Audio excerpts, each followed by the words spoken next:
Peoples party اور نواز league کی اتحادی حکومت نے گلگت بلتستان اور آزاد کشمیر کی حکومتیں بدلنے کا فیصلہ کر لیا ہے اور اس منصوبے پر کام شروع کر دیا گیا ہے۔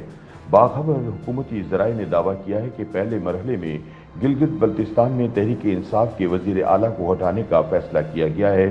چنانچہ وزیر اعلیٰ گلگت بلتستان خالد خورشید کے خلاف گھیرا تنگ کرنا شروع کر دیا گیا ہے۔ اس سلسلے میں حمزہ شہباز کی پنجاب حکومت نے پہلے ہی وزیر اعلیٰ گلگت بلتستان کے خلاف کارروائی کے لیے وفاق کو ریفرنس ارسال کر دیا ہے۔ یاد رہے کہ 25 مئی کو عمران خان کے لانگ مارچ میں خیبر پختونخوا کے علاوہ آزاد کشمیر اور گلگت بلتستان کی حکومتوں کے سرکاری وسائل استعمال ہونے کا الزام بھی عائد کیا جا رہا ہے۔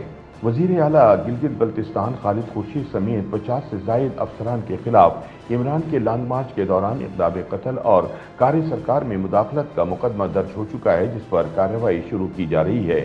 حکومتی ذرائع کے مطابق گلگت بلتستان میں ممکنہ سیاسی تبدیلی کے فارمولے کے مطابق وزارت اعلیٰ پیپلز پارٹی کے پاس جائے گی، جبکہ نون لیگ گورنرشپ چاہتی ہے۔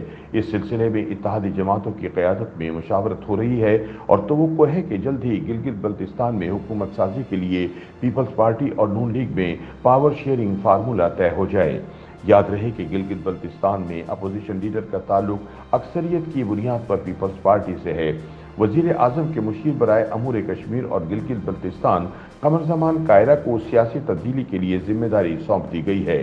حکومتی ذرائع نے مزید انکشاف کیا ہے کہ گلگت بلتستان کے علاوہ مخلوط حکومت آزاد کشمیر میں بھی وزیر اعظم کی تبدیلی کے لیے متحرک ہو گئی ہے، جہاں سردار عبدالقیوم کی بے دخلی کے بعد سردار تنویر الیاس وزیر اعظم تو بن چکے ہیں، لیکن ان کے خلاف سیاسی کھچڑی بھی پک کر تیار ہو چکی ہے۔ آزاد کشمیر میں بھی تبدیلی کی صورت میں وزارت عظمیٰ پیپلز پارٹی کے پاس جائے گی، کیونکہ Peoples party Azad Kashmir assembly میں اپوزیشن کی سب سے بڑی جماعت ہے۔ اس وقت اسمبلی میں پیپلز پارٹی کی 13 نشستیں ہیں اور اپوزیشن لیڈر کی نشست بھی پیپلز پارٹی کے پاس ہے۔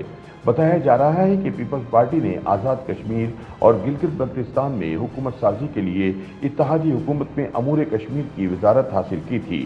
اب آزاد کشمیر میں نئے چیف سیکرٹری کی تقرری بھی پیپلز پارٹی کی سفارش پر کی گئی ہے۔ ذرائع کے مطابق Peoples party Azad Kashmir assembly میں پی ٹی آئی کے ناراض ارکان اسمبلی سے رابطہ کر رہی ہے اور ایسے ارکان جن کو کابینہ میں نظر انداز کیا گیا ہے وہ پیپلز پارٹی کے ساتھ رابطے میں آ چکے ہیں۔ ذرائع کا دعویٰ ہے کہ پیپلز پارٹی اس وقت صدر آزاد کشمیر بیرسٹر سلطان محمود سے بھی رابطے میں ہے اور ان کے ساتھ بھی آزاد کشمیر میں تبدیلی کے لیے بات چیت ہو رہی ہے۔